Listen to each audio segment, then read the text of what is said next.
Crimson hues painted the evening sky as Cecilia Parker stood at the edge of San Angelo, Texas, her trembling fingers touching the fresh bruise blossoming beneath her eye, wondering if this time someone might finally believe her. The year was 1879, and like the unforgiving Texas landscape, her marriage had become a barren wasteland of broken promises and hidden violence. Cecilia had married Edward Thornton, the town banker, 3 years prior. At 25, she had been considered nearly a spinster, and when the handsome, well-respected man had shown interest, everyone told her how fortunate she was. Edward's charm worked like magic on the townsfolk of San Angelo. A smile here, a generous loan there, but behind closed doors, his demeanor changed as quickly as the West Texas weather. The first time he struck her had been 6 months into their marriage. He'd apologized profusely, blamed the whiskey, promised it would never happen again. Cecilia, raised to believe in the sanctity of marriage, had forgiven him.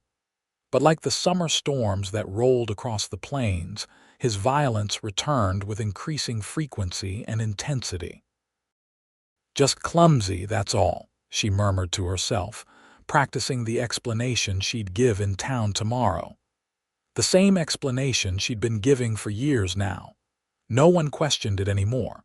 No one looked too closely. Cecilia wiped away a stray tear and turned toward home, not that the grand white house on Chadbourne Street felt like home. It was merely the elegant cage where she served her sentence for the crime of marrying unwisely. As she approached, she noted with relief that Edward's horse wasn't hitched outside. He'd mentioned a banking meeting in the neighboring town. With any luck, he'd stay the night there. Inside, Cecilia lit the oil lamps and caught her reflection in the hallway mirror. The woman looking back at her was almost unrecognizable from the spirited girl who had arrived in San Angelo 5 years ago after her parents' passing. That girl had dreams of opening a dress shop, of creating beautiful things. This hollow-eyed woman barely remembered those dreams. "This cannot continue," she whispered to her reflection, touching the bruise again. Something must change, but what could she do? She had no family to turn to, no money of her own. Edward controlled everything: the bank accounts, the property, even her reputation in town. The few times she had hinted at troubles in her marriage, her concerns had been brushed aside. Edward Thornton was a pillar of the community. Cecilia was just being emotional or high-strung. Sleep evaded her that night, as it often did when Edward was away. Ironically, it was only in his absence that her mind raced with thoughts of escape. By morning, she had resolved to visit the general store for supplies, hoping the normalcy of the errand would calm her nerves. The Texas sun beat down mercilessly as Cecilia made her way down Concho Avenue, nodding politely to passers-by, her wide-brimmed bonnet angled carefully to shadow her bruised face. She was so focused on appearing normal that she nearly collided with a stranger emerging from the livery stable. "Pardon me, madam," came a deep voice as strong hands steadied her shoulders. Cecilia looked up, startled, into the face of a man she'd never seen before. Tall and broad-shouldered, with sun-weathered skin and eyes the color of the Texas sky. His clothes marked him as a working man, a cowboy. Most likely, though, there was something in his bearing that suggested he wasn't ordinary. "The fault is entirely mine," she managed, quickly lowering her gaze. "No harm done." He tipped his hat but didn't immediately move on. "You're Mrs. Thornton, aren't you?" The banker's wife. Cecilia tensed. "Yes, and you are." "Daniel Yates. Just rode into town yesterday. I'll be working at the Rocking H Ranch outside town." Despite her anxiety, Cecilia found herself curious about this stranger. New faces were uncommon in San Angelo, especially ones that carried themselves with such quiet confidence. "Welcome to San Angelo, Mr. Yates. I hope you find it to your liking." "Daniel, please, madam, and I expect I will, though I've learned not to judge a place too quickly." His eyes, warm but perceptive, lingered on her face a moment too long. Instinctively, Cecilia angled her head, ensuring her bruise remained in shadow. "If you'll excuse me, I have errands to complete before the heat becomes unbearable." Daniel nodded but seemed reluctant to end their encounter. "Of course. Perhaps we'll cross paths again, Mrs. Thornton." "Perhaps," she replied, already moving past him, unsettled by the intensity of his gaze. It felt as though he could see straight through the careful facade she had constructed. At the general store, Cecilia selected items with care: flour, sugar, coffee, and a small bottle of witch hazel she hoped might reduce the swelling around her eye. As Mrs. Lewis, the storekeeper's wife, totaled her purchases, Cecilia felt the woman's eyes linger on her face. "Another accident, Cecilia?" Mrs. Lewis asked, her tone carrying a hint of disbelief mixed with resignation. "You really ought to be more careful, dear." "Yes, I wasn't watching where I was going and walked right into the bedroom door," Cecilia replied, the lie tasting bitter on her tongue. Mrs. Lewis sighed. "Well, Edward works you too hard, if you ask me. A woman needs rest, especially one managing a fine house like yours." Cecilia forced a smile. "Edward is very proud of our home, as he should be. He's done well for himself for both of you." "Not everyone can say they married so advantageously." Mrs. Lewis began wrapping Cecilia's purchases. "Speaking of advantages, have you seen the new hand at Rocking H? Quite the specimen, according to my husband." "I may have passed him on my way here," Cecilia replied noncommittally. "Daniel Yates. From Montana, they say. Fought in the war, worked cattle drives from Texas to Kansas. They say he's got quite the reputation with a gun, though he doesn't wear one in town, respectful like." Mrs. Lewis leaned forward conspiratorially. "And unmarried, too." Cecilia barely registered the gossip, her mind occupied with getting home before Edward returned. "How much do I owe you, Mrs. Lewis?" After paying and collecting her packages, Cecilia hurried toward home, her thoughts tangled with her brief encounter with Daniel Yates. There had been something unsettling about the way he looked at her, not with the typical male appreciation she occasionally received despite her married status, but with a kind of knowing that made her feel exposed.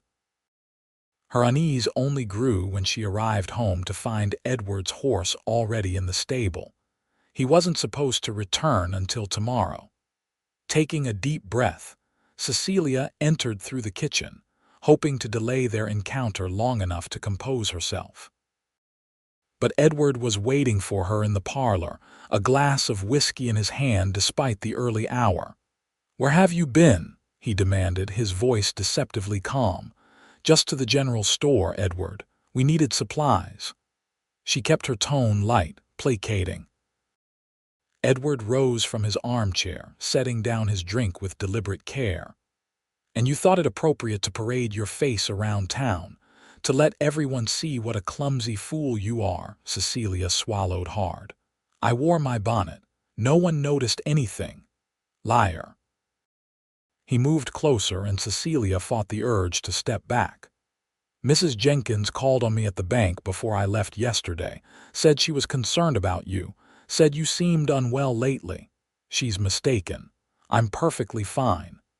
Edward's hand shot out, gripping her chin painfully. "Are you telling people things, Cecilia? Things that happen in our home?" "No. I would never." The slap came swiftly, reopening the cut on her lip from the night before. Cecilia stumbled backward, nearly dropping her packages. "Put those away and clean yourself up," Edward ordered, returning to his whiskey. "We're having dinner with the mayor tonight. I expect you to be presentable." Cecilia retreated to the kitchen, hands shaking as she unpacked her purchases. Another evening of pretense awaited her, smiling and playing the devoted wife, while the mayor and his equally oblivious wife praised Edward for his business acumen and community spirit. As she prepared for the evening, applying powder to conceal her injuries, Cecilia stared at herself in the mirror and made a decision. She could not endure this life any longer. Somehow, she would find a way out, even if it meant leaving San Angelo with nothing but the clothes on her back. The dinner with the mayor unfolded exactly as Cecilia had anticipated. Mayor Wilson and his wife Beatrice fawned over Edward, praising his recent donation to the church building fund. Cecilia smiled and nodded at appropriate intervals, the perfect ornament on her husband's arm. "You're looking a bit pale, Mrs. Thornton," Mayor Wilson observed during dessert. "I hope you're not coming down with something." Before Cecilia could respond, Edward smoothly intervened. "My wife has been working too hard on the church charity committee. I keep telling her to rest more, but she's determined to help every lost soul in San Angelo." The mayor's wife nodded approvingly. "Such dedication is commendable, though your husband is right, dear. A woman must know her limits." "I'll try to rest more," Cecilia promised, meeting Edward's warning gaze with appropriate meekness. Later that night, as Edward slept heavily, lulled by the whiskey he'd consumed, Cecilia lay awake planning. She had managed to save a small amount of money over the years, coins tucked away from household expenses, hidden in a hollow book in her sewing basket. Not enough to start a new life elsewhere, but perhaps enough to get her to her distant cousin in Colorado. The next morning, Edward left early for the bank, his mood improved after what he considered a successful evening with the mayor. Cecilia waited until he was well away before heading to the post office to inquire about sending a letter to Colorado. San Angelo was already bustling with morning activity as she made her way down Concho Avenue. Freight wagons rumbled past, carrying goods to the various businesses, while cowboys from the surrounding ranches mingled with townsfolk going about their daily business. Outside the post office, Cecilia nearly collided with Daniel Yates for the second time in as many days. "Mrs. Thornton," he greeted her, his eyes immediately taking in her face. The bruise had darkened overnight, and even her careful application of powder couldn't entirely conceal it. "Mr. Yates," she replied stiffly, moving to step around him. Daniel didn't move. "That's quite a mark you're sporting." Cecilia's heart raced. "A careless accident, is that so?" His tone made it clear he didn't believe her. "Seems to me you've had more than your share of accidents lately." "I don't know what you mean," she replied, panic rising in her throat. "And frankly, it's not your concern." Daniel's expression softened. "Maybe not, but I've seen that kind of accident before. My sister had a husband with heavy hands, too." The directness of his statement left Cecilia speechless. Never had anyone in San Angelo acknowledged so plainly what was happening to her. "You're mistaken," she finally managed, though her voice lacked conviction. "Am I?" Daniel stepped closer, lowering his voice. "Mrs. Thornton, Cecilia, if you need help, there are people who would believe you, who would help you." For a moment, hope flared in Cecilia's chest. Then reality crashed back. "You don't understand. Edward he's respected here.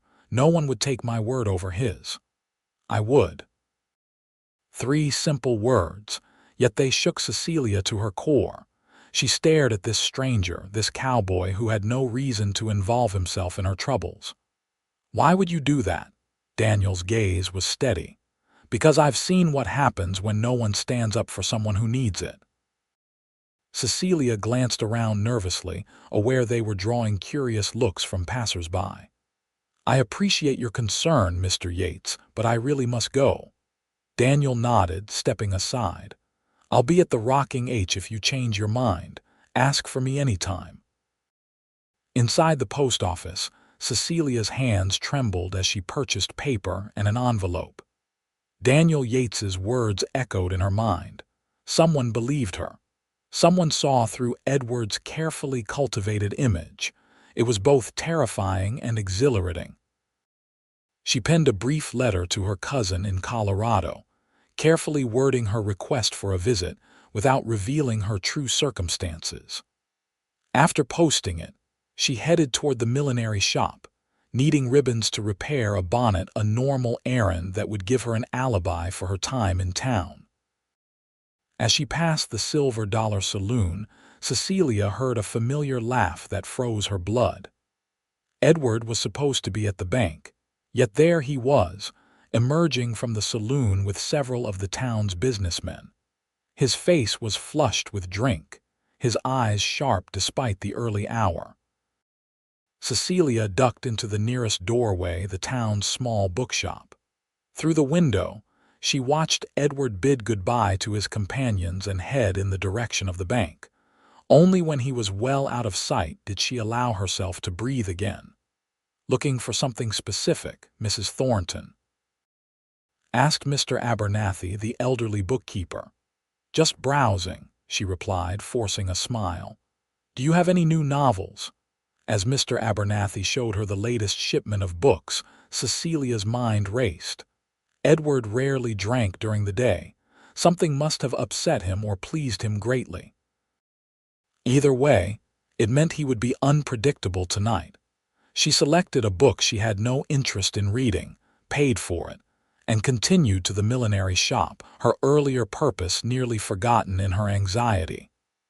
By the time Cecilia returned home, her nerves were frayed to breaking point. The house was quiet when she entered, but a note on the hall table informed her that Edward expected her to attend a dinner at the hotel that evening with several banking associates from Fort Worth. Another performance as the perfect wife. As she changed into her best evening dress, a deep blue silk that Edward had chosen for her, Cecilia caught sight of herself in the mirror. The woman staring back at her looked like a stranger, perfectly coiffed hair, face carefully painted to hide the evidence of her husband's rage, eyes empty of life. "I can't do this anymore," she whispered to her reflection. Daniel Yates's offer of help floated back to her. Could she trust him? Or would he, like everyone else, eventually defer to Edward's position and charm? The dinner at the hotel was an exercise in endurance.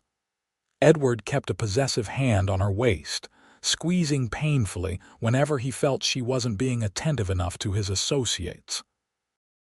By the time they returned home, Cecilia's ribs ached and her smile muscles were stiff from the effort of appearing content. "You did well tonight," Edward commented as he removed his jacket. It was as close to praise as he ever offered. "Thompson was impressed with you, said I was a lucky man." "Thank you, Edward. Though I noticed you spoke very little to Mrs. Thompson, she might have taken it as a slight." Cecilia tensed, recognizing the subtle shift in his tone. "I apologize. She didn't seem interested in conversation." "Or perhaps you think yourself above conversing with the wife of a mere cattle buyer." Edward loosened his tie, his movements deliberate and menacing. "You've been developing airs lately, Cecilia. I don't like it." "I haven't, don't contradict me." His voice rose sharply. "First Mrs. Jenkins's concerns. Then I hear from William Lewis that you were talking with that new ranch hand in front of his store, making a spectacle of yourself." Cecilia's stomach dropped. It was just a brief encounter. Edward's hand shot out, grabbing her arm with bruising force. "Do you think I don't know what people say about you? Poor Mrs. Thornton, so clumsy, so fragile. They pity you." "Edward, please." His other hand connected with her cheek, the force of the blow knocking her against the bedroom wall. "You will not humiliate me, do you understand? You are my wife. Everything you have, everything you are, belongs to me." The blows came faster after that. Cecilia curled into herself, protecting her face as best she could while Edward's rage spent itself on her body. When he finally tired, he straightened his vest and looked down at her with contempt. "Clean yourself up. I expect breakfast at the usual time tomorrow." With that, he left the bedroom, heading downstairs, likely for another drink. Cecilia lay on the floor, tasting blood, feeling the familiar throbbing pain spreading through her body. But something was different this time. The emptiness inside her had been replaced by a cold, hard resolve. She would not die in this house. She would not spend another year, another month, perhaps not even another day as Edward Thornton's victim. Slowly, painfully, she rose and gathered her essentials: a change of clothes, her hidden money, a small locket containing a portrait of her parents. These she wrapped in a shawl and hid beneath the bed. Tomorrow, when Edward left for the bank, she would go to the Rocking H Ranch. She would find Daniel Yates and accept his offer of help. Morning came with agonizing slowness. Every movement sent shafts of pain through Cecilia's battered body, but she managed to prepare Edward's breakfast and maintain a semblance of normality. If he noticed her wincing or the fresh bruises visible despite her high-necked dress, he gave no indication. "I'll be late tonight," he informed her as he finished his coffee. "Bank meeting in Fort Worth. Don't wait up." Cecilia nodded, relief flooding through her. His absence would give her more time. "Have a good day, Edward." Once he had gone, Cecilia moved quickly despite her pain. She retrieved her bundle from beneath the bed, added a few more necessities, and wrapped it all in a larger shawl. Looking around the bedroom one last time, she felt nothing but a desperate desire to escape. The walk to the Rocking H was nearly 3 miles, an almost impossible distance in her condition. But the alternative, staying for even one more night, was unthinkable. Cecilia set out, keeping to the less traveled paths, fearing that someone might spot her and report back to Edward. The Texas sun beat down mercilessly as she made her way across the scrubland. By the time the ranch buildings came into view, Cecilia was light-headed from pain and heat. She stumbled the last 100 yards, reaching the corral fence just as her legs gave way. "Mrs. Thornton," a voice called out in alarm. Through blurring vision, she saw Daniel Yates running toward her from the barn. "Good God, woman, what happened to you?" "You said," Cecilia gasped, fighting to remain conscious, "you said you would help." Daniel's strong arms lifted her as if she weighed nothing. "And I meant it. Let's get you inside." He carried her to a small cabin set apart from the main ranch house. Inside, it was simple but clean: a bed, a table with 2 chairs, a small stove, and a washstand. Daniel laid her gently on the bed. "I'll fetch Mrs. Holcomb from the main house. She's the ranch owner's wife. She'll know what to do for you." Cecilia clutched his arm weakly. "No. Please, no one can know I'm here. Edward, if he finds out." Daniel's expression hardened as he took in the full extent of her injuries in the cabin's better light. "He did this to you, didn't he? Your husband?" Tears filled Cecilia's eyes as she nodded, the admission both terrifying and liberating. "Yes. How long has this been happening?" "Almost since we married. 3 years." Cecilia closed her eyes, exhaustion overwhelming her. "No one believed me." No one wanted to believe that Edward Thornton could be cruel. Daniel's jaw tightened. "I believe you, Mrs. Thornton, and I promise you he won't hurt you again." He moved to the washstand, wetting a cloth. "Let me clean those cuts, and then you need to rest. We'll figure out what to do when you're stronger." As Daniel gently tended to her wounds, Cecilia felt a strange sense of peace despite her pain and fear. For the first time in years, someone was seeing her, truly seeing her, not as Edward Thornton's wife, but as a person worthy of care and protection. "Why are you helping me?" she asked as he carefully bandaged a particularly nasty cut on her arm. Daniel's hand stilled for a moment. "I told you about my sister. What I didn't tell you is that she died. Her husband beat her one night, and by the time anyone found her, it was too late. His voice was thick with emotion. I wasn't there to protect her, but I'm here now, and I won't stand by while another woman suffers the same fate. Cecilia's heart ached for his loss. I'm so sorry about your sister. Get some rest, Mrs. Thornton. You're safe here. As Cecilia drifted into an exhausted sleep, Daniel sat at his small table, his mind racing. He had come to San Angelo seeking a quiet life after years of drifting from ranch to ranch, haunted by his failure to save his sister.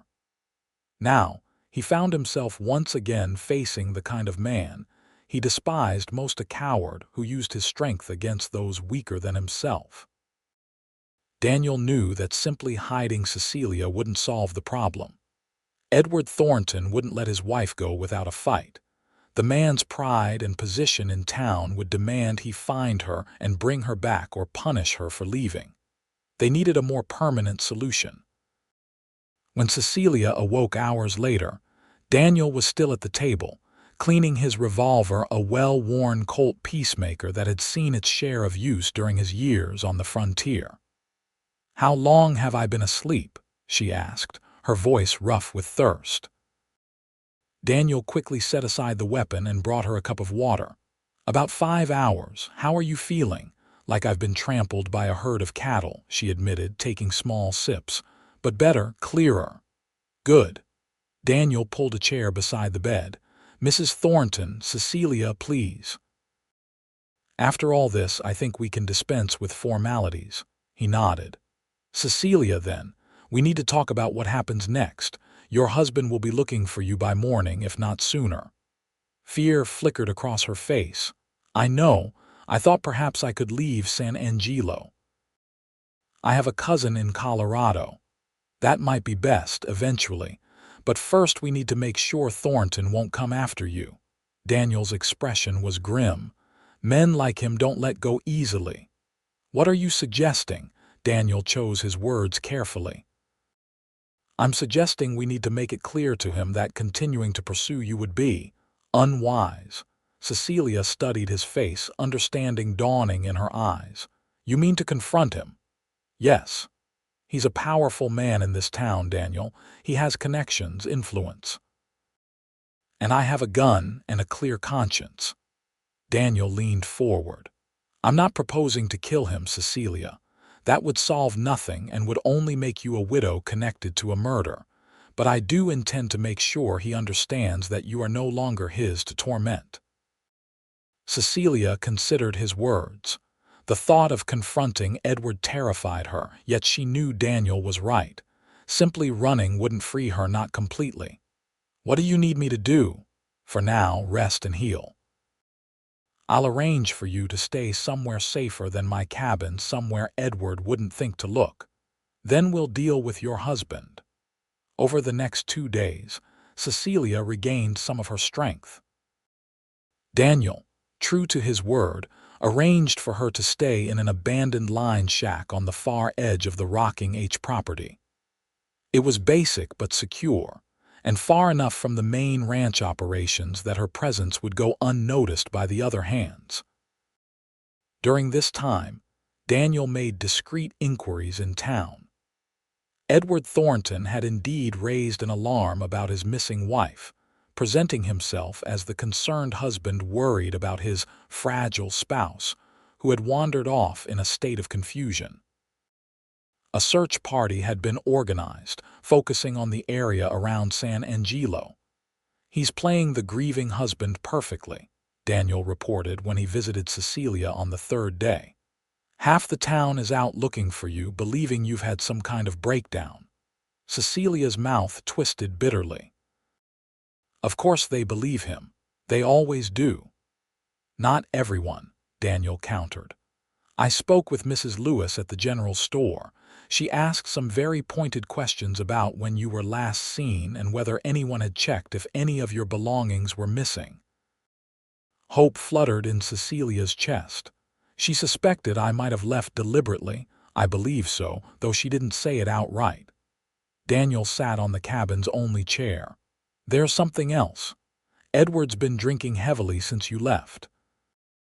Been spending most evenings at the Silver Dollar, talking loudly about his concerns for you. And getting angrier by the day, I imagine, Cecilia murmured. He hates to be thwarted, which is why we need to act soon. Daniel leaned forward, his expression serious. I have a plan, but it will require your cooperation and your courage. Cecilia straightened her spine, wincing slightly at the lingering pain from her injuries. Tell me. Daniel outlined his idea. They would confront Edward, but not publicly where his standing in the community might shield him. Instead, they would meet him at his own home, where the balance of power would be shifted. Daniel would ensure that Edward understood the consequences of continuing to pursue Cecilia or attempting to harm her again. And if he refuses to let me go, Cecilia asked, voicing her deepest fear, then I'll make it clear that his alternatives are considerably worse. The hard edge in Daniel's voice left no doubt about his determination. But I believe a man like Edward Thornton values his reputation and comfort above all. If we make staying away from you the easiest path for him, he'll take it. The plan was set for the following evening. Edward would be returning from Fort Worth, likely arriving home after dark. They would be waiting. As they rode toward town in Daniel's wagon, Cecilia felt a curious mixture of terror and resolve. She was going back to the house that had been her prison, confronting the man who had made her life a living hell. Yet she wasn't doing it alone this time. Are you certain about this? Daniel asked as they approached San Angelo. It's not too late to change your mind. Cecilia looked at him, seeing the genuine concern in his eyes. In the short time she had known him, Daniel Yates had shown her more kindness and respect than she had experienced in years. I'm certain. I need to face him to look him in the eye and tell him I'm leaving. Otherwise, I'll always be running. They arrived at the Thornton house just after sunset. As Daniel had predicted, it was dark and empty. Edward had not yet returned from Fort Worth. They entered through the kitchen, and Cecilia felt a strange disconnection as she moved through the rooms that had been her home and her prison. What now? She asked, standing in the parlor where she had endured countless evenings of pretense. Now we wait, Daniel replied, settling into Edward's favorite chair with deliberate disrespect. And when he arrives, we have a conversation that's long overdue. The wait was shorter than anticipated. Barely an hour later, they heard the sound of hooves approaching, followed by the familiar tread of Edward's boots on the porch steps. Cecilia's heart hammered in her chest as the front door opened. Edward entered, removing his hat, and froze at the sight before him, his missing wife and a stranger sitting calmly in his parlor. For a moment, his face registered shock, then quickly contorted with rage. What is the meaning of this? He demanded, his gaze locking on Cecilia. Where have you been? The entire town has been searching for you. Before Cecilia could respond, Daniel rose from his chair. Mrs. Thornton has been recovering from her injuries, Mr. Thornton. Injuries you inflicted. Edward's eyes narrowed as he assessed Daniel. And you are Daniel Yates. I work at the Rocking H, a ranch hand, Edward sneered. And you presume to enter my home and make accusations. Get out before I have you arrested for trespassing and kidnapping my wife. I wasn't kidnapped, Edward, Cecilia spoke up, her voice surprisingly steady despite her fear. I left. I left because if I stayed, eventually you would kill me. Edward's face flushed dark with anger. You're being hysterical, Cecilia. As usual, come here now and I'll overlook this. Indiscretion. He extended his hand expectantly. Cecilia didn't move. No, I'm leaving San Angelo, Edward. I'm leaving you. I want a divorce. The word hung in the air like a thunderclap. Divorce was rare and scandalous in 1879, especially in a small town like San Angelo. Edward laughed coldly. A divorce? On what grounds? And who would believe you over me? You're known throughout town as unstable and accident-prone. I'm a respected businessman. Who do you think the courts would favor? They might favor the truth, Daniel interjected, his hand moving subtly toward the gun at his hip. Especially when that truth includes testimony about your drinking habits and violent tendencies. Edward's gaze shifted to Daniel, calculating. You're interfering in matters that don't concern you, Cowboy. This is between me and my wife. Not anymore, Daniel replied evenly. Mrs. Thornton has asked for my help and I've given it. She's leaving tonight with or without your agreement. Edward took a threatening step forward. You think I'll just let her walk away? Everything she owns belongs to me. She has nothing. She has her life, Daniel countered, which is more than you deserve to have after what you've done to her. Cecilia moved to stand beside Daniel, drawing strength from his presence. I don't want anything from you, Edward. Not your money, not your name, just my freedom. For a moment, Edward seemed at a loss for words, unaccustomed to being defied. Then his expression hardened. And if I refuse, if I call the sheriff right now and have your cowboy friend arrested for abducting my wife, then certain facts might come to light, Daniel said quietly. Facts about your treatment of Mrs. Thornton. Facts about your business practices that might interest the bank examiners in Austin. I've made some inquiries, Mr. Thornton. It seems not all your financial dealings have been entirely above board. Edward paled slightly. You're bluffing. Am I? Daniel's gaze was steady. Are you willing to risk your reputation, your position, perhaps even your freedom, just to keep a wife who despises you? A tense silence filled the room as Edward calculated his options. Cecilia could almost see the thoughts racing behind his eyes, weighing his pride against his self-interest, his rage against his carefully constructed public image. Finally, Edward's shoulders slumped slightly, though his eyes remained cold. What exactly are you proposing? A quiet separation, Daniel replied. Mrs. Thornton leaves San Angelo. You inform the town she's gone to stay with relatives due to poor health. In time, you can say you've received word that she prefers to remain with her family.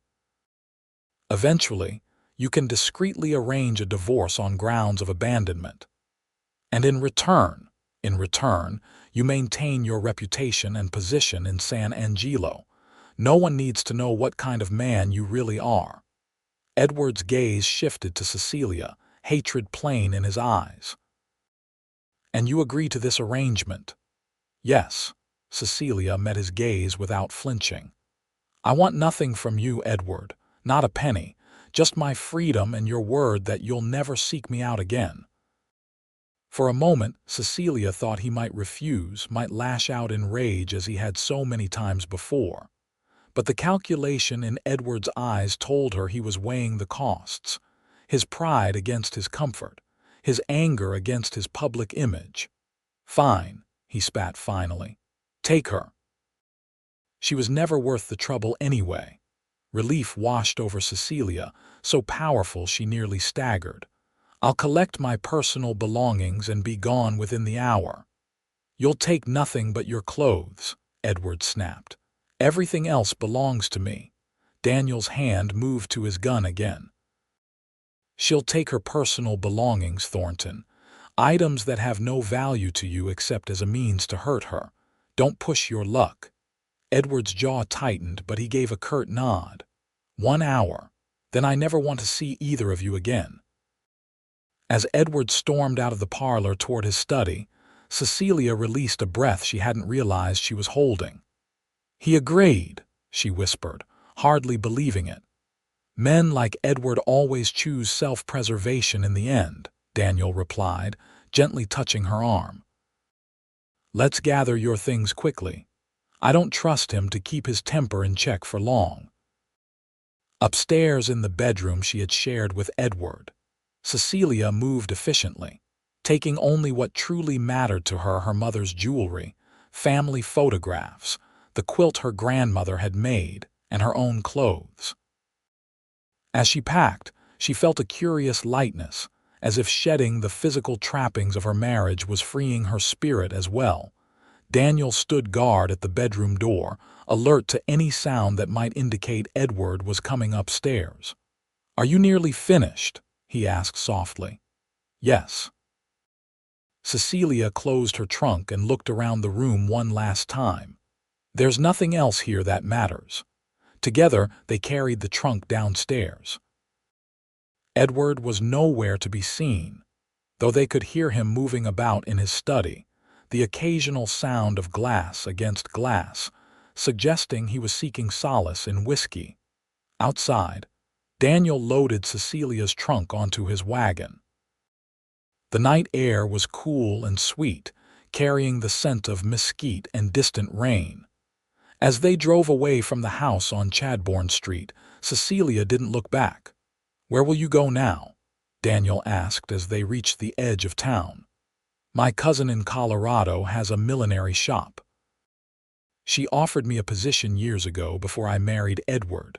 I hope the offer still stands." Daniel nodded, his expression thoughtful. "Colorado's a long way to travel alone." "I know, but I'll manage." They rode in silence for a while, the rhythmic clip-clop of the horses' hooves the only sound. Finally, as they approached the rocking H, Daniel cleared his throat.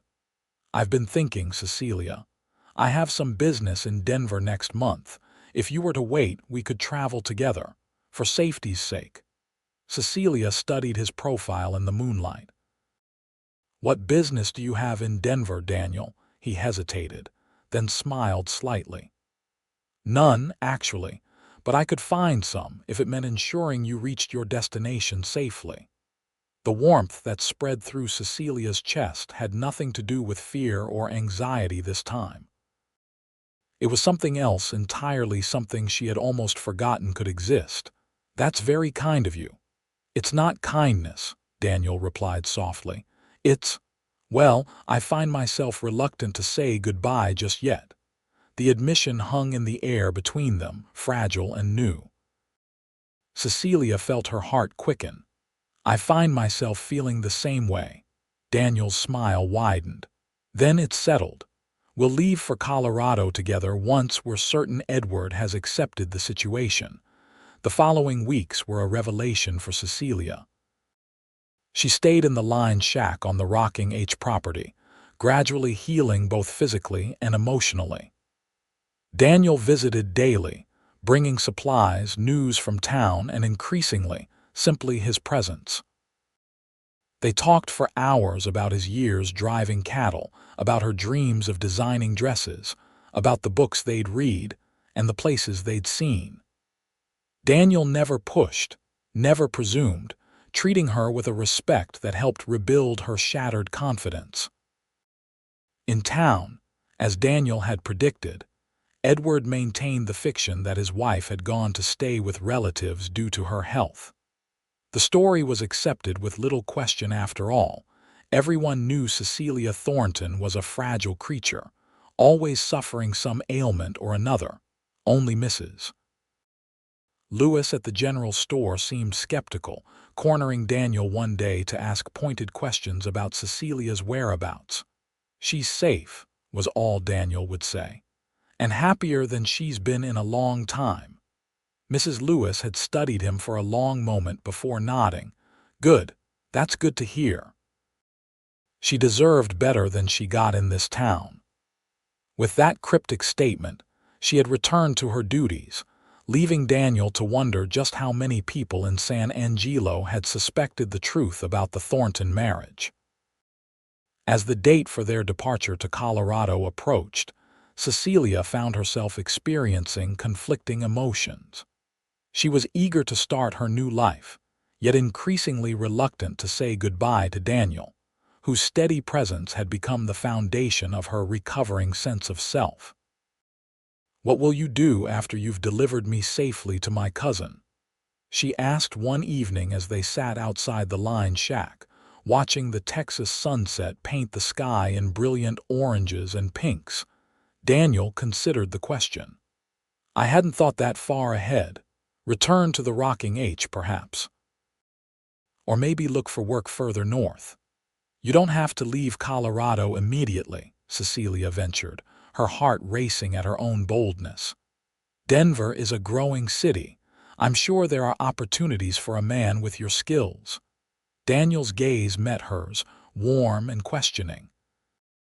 Are you suggesting I might have a reason to stay in Colorado, Cecilia? You might, she replied softly. If you wanted one. The smile that spread across Daniel's face was like sunrise after the longest night. I believe I would want that very much. The journey to Colorado took nearly 2 weeks by train and stagecoach. For Cecilia, it was a journey not just across states, but across the boundaries of her former life. With each mile that separated her from San Angelo and Edward, she felt herself growing stronger, more certain of her decision. Daniel was a constant, reassuring presence beside her. He handled the practical aspects of travel with quiet efficiency, ensuring their comfort and safety without ever making Cecilia feel helpless or dependent. It was a new experience being cared for without being controlled. They arrived in Denver on a clear autumn day, the Rocky Mountains rising majestically against the western horizon. Cecilia's cousin, Martha, welcomed them warmly to her comfortable home above her millinery shop on Larimer Street. You look different, Cecilia, Martha observed after Daniel had excused himself to find lodgings nearby.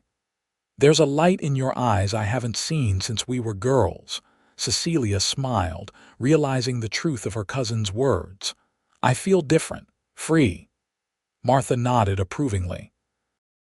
And your cowboy, he's the reason for some of that light, I think.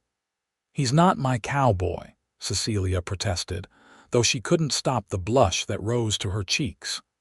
Daniel helped me when no one else would. He risked much to ensure I could leave Edward safely. Hum, Martha replied, unconvinced. Well, whatever he is or isn't to you, I like him. He looks at you like you're something precious. The thought warmed Cecilia through the evening and into the next day when Daniel called at the shop to check on her. He had found lodgings at a boarding house 2 streets away and had already inquired about work at several of the local ranches. Mr. Jenkins at the Diamond Bar says he could use an experienced hand, Daniel reported as they walked through Denver's busy streets. It's about 20 miles outside the city, but I could ride in on Sundays. Cecilia's heart lifted at the implication that he intended to visit regularly. That sounds promising. As the weeks passed, Cecilia settled into her new life with growing confidence. She worked alongside Martha in the millinery shop, discovering she had a genuine talent for design. The ladies of Denver quickly came to appreciate her eye for color and style, and soon she was creating custom hats that commanded impressive prices. Daniel secured the position at the Diamond Bar and, true to his word, rode into Denver most Sundays. Their friendship deepened with each visit, evolving slowly into something neither of them named but both increasingly cherished. I've had a letter from Mrs. Lewis, Cecilia told Daniel one Sunday in late November as they walked through the city park, the first snow of the season dusting the ground. Edward has filed for divorce on grounds of abandonment, as we discussed. Apparently, he's already being seen about town with the widow Carson.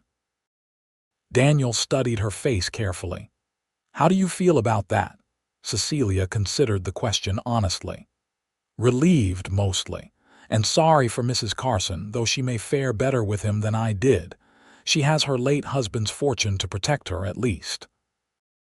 You never speak of your time with Edward with bitterness, Daniel observed.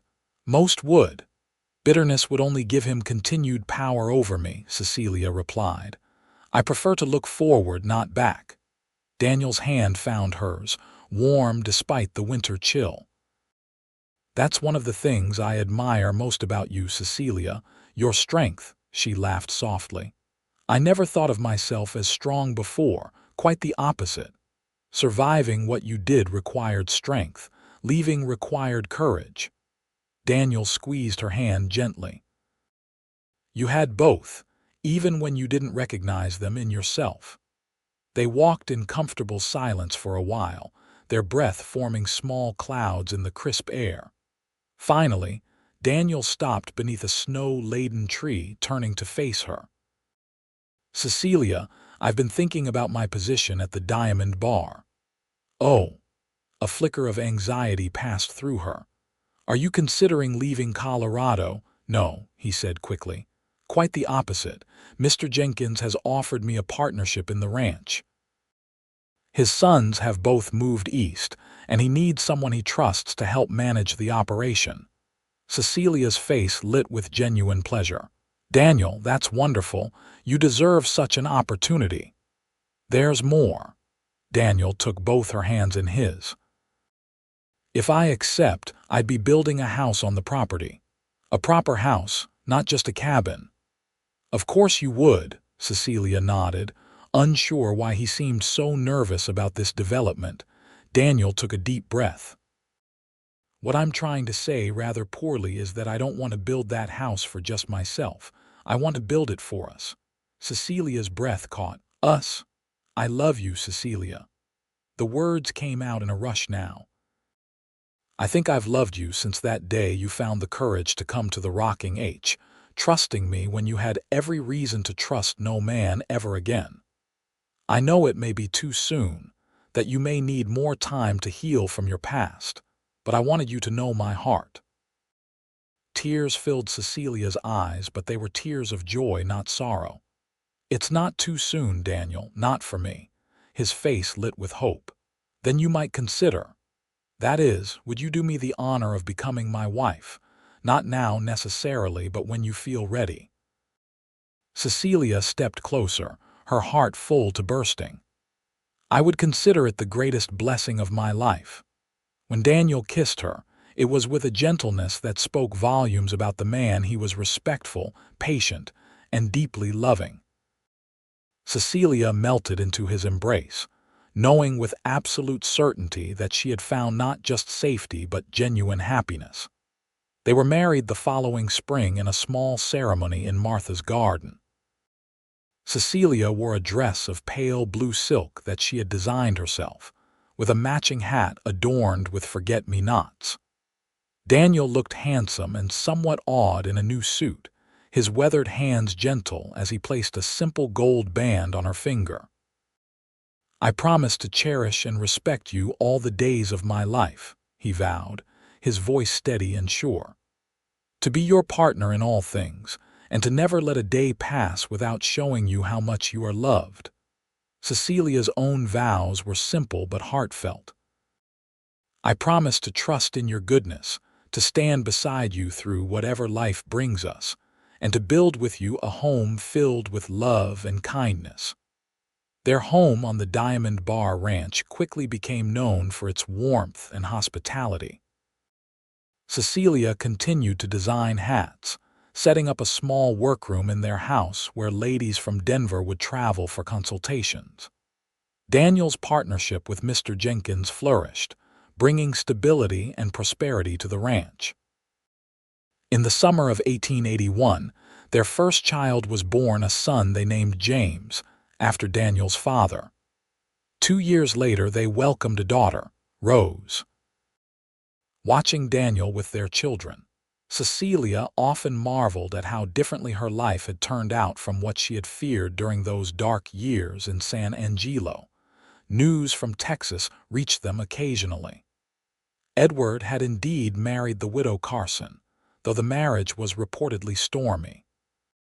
Mrs. Lewis wrote that Edward's drinking had worsened, and rumors of his business difficulties were spreading through town. You ever regret leaving? Daniel asked once, after one such letter arrived. Cecilia looked around their comfortable home, at their children playing by the fireplace, at the man who had saved her in every way a person could be saved, and smiled. Not for a single moment. As the years passed, Cecilia occasionally encountered women in situations similar to what she had endured, women with carefully concealed bruises and downcast eyes, with excuses that rang as hollow as her own had once done.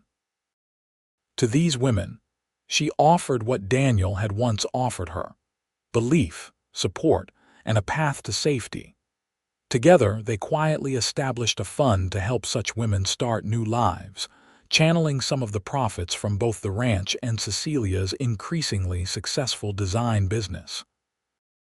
They never spoke publicly about this work, but in certain circles, it became known that the Yates family could be approached when a woman needed to disappear from an abusive situation.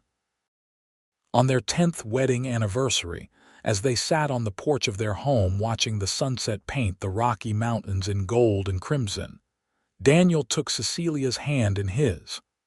"Are you happy, my love?" he asked, his voice soft with emotion.